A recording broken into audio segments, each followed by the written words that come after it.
Hello super duper people, ఇవాళ అయితే మా ఇంట్లో కొరమేను ఫిష్. అది మా అమ్మ చేసింది తినడం నా విష్. ఎవరి వంట వాళ్ళకి వర్స్ట్, కానీ ఎవరికైనా అమ్మ చేతి వంట బెస్ట్. అలాంటి మా అమ్మ బెస్ట్ రెసిపీస్లో నుంచి ఒక మంచి రెసిపీతో అయితే వచ్చేసాను. అది కొరమేను పులుసు.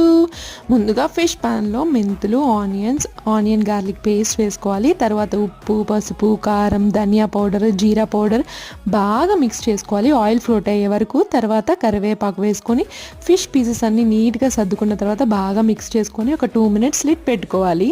ఆ లిడ్ పెట్టుకున్న తర్వాత మనం ముందుగానే ప్రిపేర్ చేసుకున్న చింతపండు రసం ఉంటుంది కదా, అది వేసుకొని ఒక 10 minutes బాగా బాయిల్ చేసుకోవాలి లిడ్ పెట్టుకొని.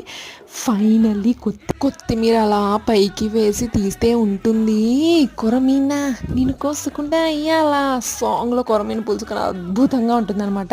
ఇదైతే మా అమ్మ స్టైల్, మా అక్క స్టైల్ కూడా పైన ట్యాగ్ చేస్తాను, చూసేయండి ఖచ్చితంగా. బాయ్ బాయ్, అంతే.